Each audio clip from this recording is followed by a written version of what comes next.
Right. Is because they have, when they're born, a fucking genetic way of thinking, which causes them to think that way their whole lives. So it's like, oh, I know this girl is lying because she's pretty. Or I know this girl is not who she says she is because she's pretty. Or I know this girl isn't who she thinks she is because she's a sex worker. And that's all they do. They just suck my dick. And I gave them $200 for it. But what you don't get is that maybe that girl grew up in a really ghetto neighborhood where nobody had money and nobody had anything. And their mom was on Section 8. And so she's trying to find somewhere to go that is a little more expensive because she thinks that she's a little more expensive. So it's like, I know I have talent. I have many talents inside the sheets and outside, if you really want to know. Like, I like to sing. I like to make music. I can play piano by ear. I can listen to a fucking song that I like and play it on piano. And it's like, the fact that I have to advertise that, talk to people excessively about it, tells me that human beings are so dependent on social media that when you meet somebody in person, it really doesn't fucking matter, because you already know their information, what you think it is on social media, and then you're like, okay, everyone's the same. No, not everybody's the fucking same. I don't care how old you are. You could be 40. You could be 25. You could be 18 years old, unfortunately, and be in the world that I'm in, which I was at 18. What world was that? It's called, I've been kicked out since I was 16 years old, and I was, like, forced and ready to work at 15. So the second I had a job at 16 or 15, whenever I had my birthday, I was obligated to get this job that I luckily found right down the street. So when I walked to work at 9 o'clock, 10 o'clock p.m. at 16 or 17 years old, I didn't get abducted. But guess what? My mom is an alcoholic, and she kicked me out on the street on the way from work to home at 9 o'clock, maybe 10 o'clock p.m. So, at 16 or 17, what option do you have? Guess what option you have? The girl who's in high school, who's a senior, and you're like a junior or a sophomore, and she does prostitution. So you go to her to get some money because she prostitutes herself, and you feel safe with her, but guess what? You wake up with your pants off because you got too drunk, and the guy who she promised was going to pay you ends up doing what he says he wasn't going to do, which was, I was told I was going to have sex with a girl, and her sugar daddies were going to watch, which I didn't even process as a 16, 17-year-old as child pornography, or like, that's statutory rape. I didn't get that. I didn't get that because my mom made me feel like I had to do that, and I felt like a fucking adult. So, I meet this fucking girl who's, like, older than me. She's still a bitch. And you know what she told me when I went and lived with her the last time? Because I had a bad situation in Colorado, which I ran out of the house at 4 o'clock a.m. And I wish I was on a drug right now to make you feel like this was all, like, this made sense. But I didn't need a drug to make this make sense. So, you know, like, the bitch Jamie told me to my face as an adult. I say that a lot lately because I don't feel like one. She told me, she goes, oh, yeah, you can come and stay with me, but only for a very short amount of time, because I told you you could come and live with me because I've known you since high school, and I figure I can tell you all my problems, which she does. Like, the last time her stupid little close friend died, that I don't really feel sorry for, was this bitch named, I don't even remember her name, but she was kind of fake anyways. She just did a bunch of drugs and, like, sold herself, didn't really mean anything to anybody. But she died in a car crash on the way home from Jamie's house because she got too fucked up. And Jamie's the fucking blame for it, because Jamie is about 22 now. Maybe 23. And she would have friends over and they would all do drugs. Like, really bad drugs. All of the drugs. Like, as many as you can think of that she probably did at the same time. So her fucking beautiful girl, like, I had kind of a crush on her. She died in her car on the way home. I know it, on her way home. And Jamie called me like a couple nights later, or a week later, and was like, hey, you want to come over? My friend like died in a car crash, a horrible fire, and I knew her. I hung out with her. I knew how close they were. I knew how much of a beautiful girl she was. I didn't think she was gonna fucking die because she did too many fucking whippets. So, like, that's what's on my mind as a human being. So, like, you know, if I come off too strong to you, it might mean that you haven't come off too strong. Nobody has come off too strong to you, which means that the people you've met are either really strong and they keep it inside. They don't fucking tell you, even though it's a fucking podcast. You can tell the whole world, or they're stupid. They don't get what they went through until they're like 40 years old. And then they say, oh, I should have been this guy or this girl who told that person that one thing at that one time. So you got put into prostitution by your mom? Yeah, pretty much. Like, I'm not going to say she told me to do it. She didn't tell me to do it. But guess what? As a young woman who has been abused her whole life, who has been shown that no home is safe for any amount of time, because I was kicked out until I was 14 years old, literally 14 years old, okay, without anybody to help me. How old are you now? I'm 21. How have you transitioned in your life regarding to prostitution? Yeah, for the road. There's lots of people who like to get in your way because you're a nice driver. So, but is that something that you still like are doing, or are you starting to take more control of your life in terms of like what do you mean control of your life? Like, do you still do the prostitution on your own end to get by, or does that bother you? No, it's not about me. It doesn't. I'm just asking you out of curiosity, as a person who got put into that position by your mom. Is that something that you kind of want to leave past in your past behind, or is that something that you still do currently to try to get by? I'm just trying to understand. I believe the right question you would want to ask is that something you want to continue to do with your life, or is it something that you feel like you have to do with your life? I guess that's a better question, yeah. So, as someone who is naive to this lifestyle, and as someone who has been exposed subjectively, if you have a vocabulary to your life, it would be like, I didn't want to do it. Right. But as a little 15-year-old, maybe I felt like I had more of a purpose. And I was like, okay, my friend Jamie, who's older than me, knows what she's doing because she has a hotel right next to where I live anyways. Because the valley is full of valley girls who grew up in really hard fucking situations that nobody wants to fucking talk about.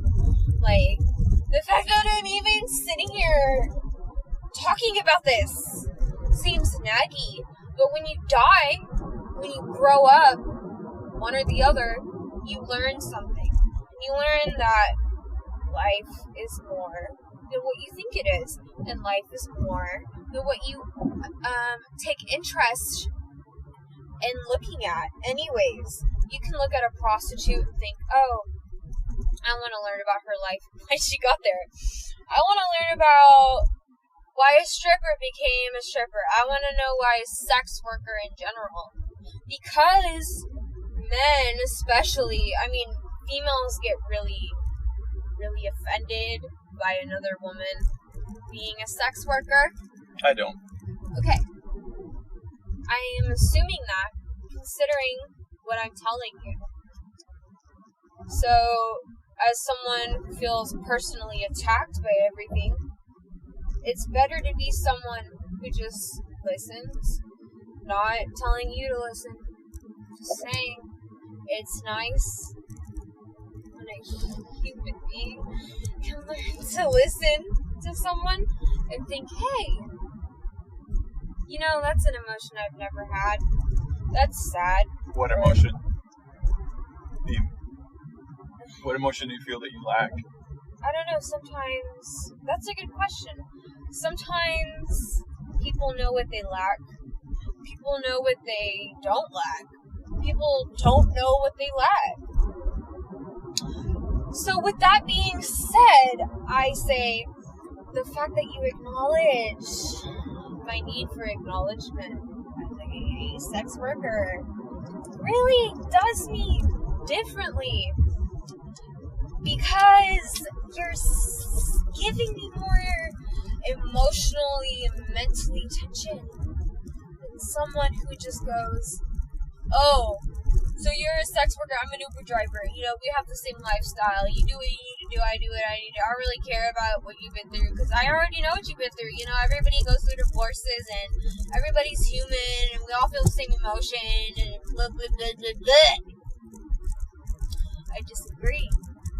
You don't feel the same emotion as me, even neurologically, considering if we go to a psychologist and we say, hey, I think we're the same person, they're still going to say, I don't think so. So life is very unpredictable that way. But if you meet someone who is damn smart and knows what the fuck they're talking about and has a genuine interest in someone else who knows what the fuck they're talking about, then you have success. Because, you know, successful people, I'm noticing as I get older, is like they have money because they spend time thinking, they spend time talking to other males. As a male, I feel like males have more of a chance than females in the business, which is very frustrating. So as my goal as a woman would be like, oh, hey, actually, I have a business that you want to cater and listen to, or even consider as a woman who owns the business, which I would probably have to advertise. I would have to advertise that I'm a woman with a business. So it would be that much harder. It would be like, okay, you're a woman. Do you know what the fuck you're doing? I'm going to assume not, because I'm a man and I have more fucking say than you do. Because my voice is deeper and I have a dick that I can put inside a hole. So it's like, I'm being very raw and real with you. If I was in front of a microphone, I'd probably say different things. But I'm just letting you know, like, what there is there. Like, I'm not even saying that you have to, like, handle my emotions yourself. They're not yours to handle. You know what I'm saying? A lot of men, a lot of women, like, think that, like, what I say is offensive because in their psychological, neurological fucking system in their head, they're like, okay, this girl is weird. This girl doesn't have the same interests as me. This girl is weird because she doesn't talk like everyone else in school that I have as a friend since 15 years of high school. So I'm like, you know.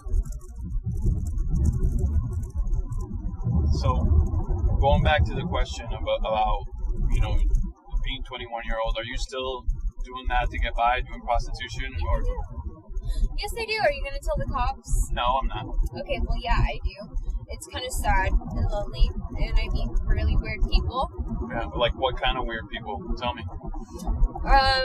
You get anybody from someone I've never met to someone I have met to someone I also have not met on 3 sides of the story. So you get the creep that's a sex trafficker that catfishes you, or he doesn't catfish you, but he still has ill intent.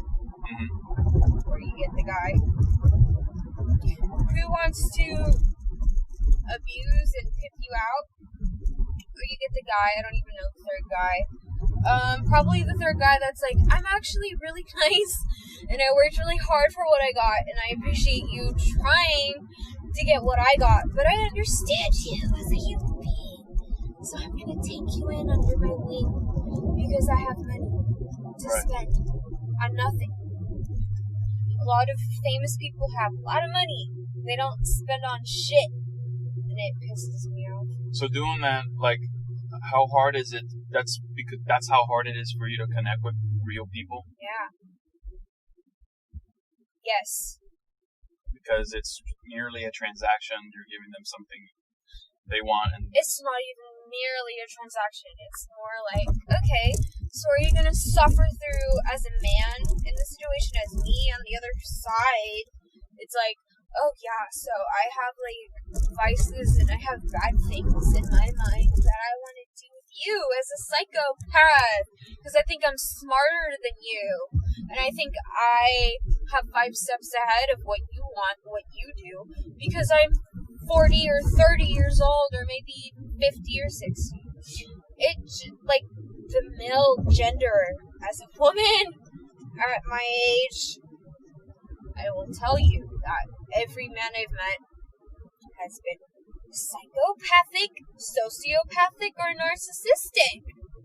So it's kind of like, I don't want the man to think that he trained me to become who he is, which would be narcissistic or whatever. Because I do think that way. I find myself thinking that way. Like, what kind of drugs do you use to get by, to clear your sanity? So do you think I'm on drugs to think this way? Possibly, but I could be wrong. Yeah, that's really close-minded of you. Then I apologize. Maybe I should say that I don't do any drugs and I just drink alcohol and smoke weed. Would that change your perception of me? Yeah. Or what if I told you I did every single drug in the world and told you that I still think the same way? Like, men are very stupid. Well, that's why I'm asking, because I don't know you. So I'm just not an attack. Yeah, no, it's not an attack, but the thing that men don't get is that I hear that it's like a concern to your ego and a concern to like what you think as a person to ask me, even if it wasn't at the time. Like, your tone of voice as a male is very aggressive to a woman, especially a woman who doesn't like men. Like, when a man comes at a woman like, this is what I want, it comes off like that, like what I just did. Like, this is how I think. Like, that's what it sounds like to a woman's brain. So if you just come at a woman like, hey, do you have really traumatic sexual experiences? And did you have to try really hard to get that man to even understand who you are as a person? Because I understand my bros and my fucking guy friends and my father better than I understand my mother. Like, I don't know. I have a lot to say about men. I don't like them. I don't like men. I probably will have an aversion towards them some way, somehow, because of what they, really decided in their time of mind to do. They wanted to decide, if that makes sense. Because it does make sense. It's how they think. Oh, well, you're a girl. You wanted to feel that way. You wanted to decide that way. You felt that way because I told you. You feel that way because I made you feel that way because I feel good about it, but I don't feel any guilt because I made you feel like a piece of shit. So there are, like, many different kinds of guys that you have to look out for. And I will repeat that. There are many different kinds of men that you have to look out for. There's not just one kind. There are many kinds because men are fucking stupid. No offense. I'm sorry if you think you're stupid.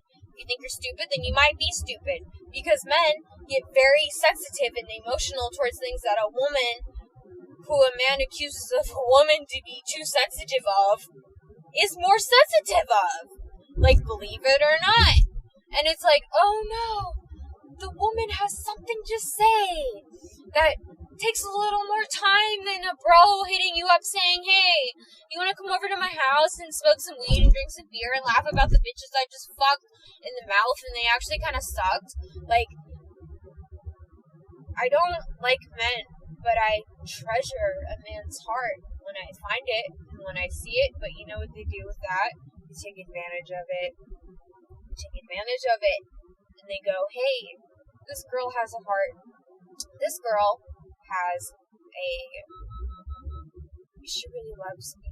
I've been in that position. And they go, you've been in that position where you actually... Yeah, don't worry about it. So, like, I was in a position where I was with a boyfriend. Mm-hmm. Just feel it and experience it, you'll learn from it. Instead of trying to tell me that you understand it and learn that the hard way as 21, maybe even learn something at your age.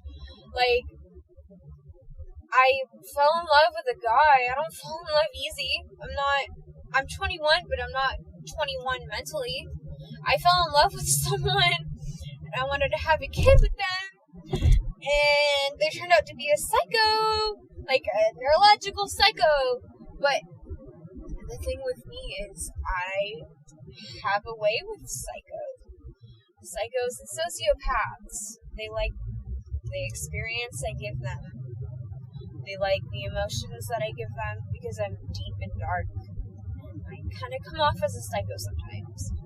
So it's like, that's all I've ever had in my life. So if you try to test me, I learned from the best. Because they would call themselves the best, wouldn't they? If you look it up on Google, the biggest trait of a socio, psycho, or narcissist is that they are the best. But they're the best. I felt prey to a narcissist woman once. Yeah, they're the best at tormenting you. Yeah. And they will admit it. And that's what's really sad about today is, as a man, maybe you don't know what a genuine woman is, and as a woman, you don't know what a genuine man is. So I was raised with two sisters. I understand. You have women in your life that you were raised by, but it doesn't matter because my dad was raised by all women, but he still tried to violate me physically. It doesn't matter. It doesn't matter. My street was right there. I'm sorry. No worries. I like talking to you, even though I'm talking in a monotone voice. Anyways, like, do you take people's numbers? It's okay. You won't offend me if you did. Oh, I just gave you my card. Oh, you did. It has everything there. That was very interesting to what you had to say. I vented a lot. Yeah, you I'm did. sorry. But it seems like, you need somebody to listen to you, actually try to, not understand you, but like just gain insight on your perspective, more or less. Yeah, because nobody does, bro. Nobody does. Because they don't want to. It's like the darker side of life. Because they're selfish. They're thinking with their egos, and they're just thinking about them. Today they are. It's annoying as fuck. Like, I want to take everything they all have away from them. Mm-hmm. You're like, what do you have now? Do you have an opinion?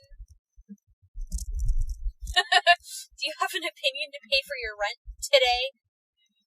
So. Where do you see yourself 5 years from now? I see myself as someone helping a girl like me who's been sexually traumatized, and I would want them to feel safe in a place where they know they're gonna make good money professionally, and just go home and be like, I'm home, and I don't have to worry about what a man did to me today, or what a woman might potentially do to me today because of a man. What kind of job would you like to do in the future? I have multiple ideas. Like what? Like, I used to be a stripper. I could be a pole dance instructor. I want to be a porn star, so that's what I'm here for. LA cliche, but it's better than what you think, so don't make cliches. Mm-hmm.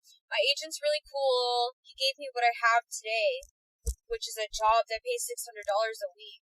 So don't, cliche porn agents, because that irritates the fuck out of me. Anyways, I would also want to put out a voice for that. Mm-hmm. I want to put out a voice for sex work.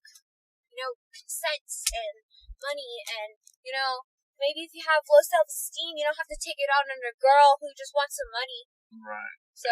What about when the whole beauty phase at the end, Yeah, beauty phase. He's not forever.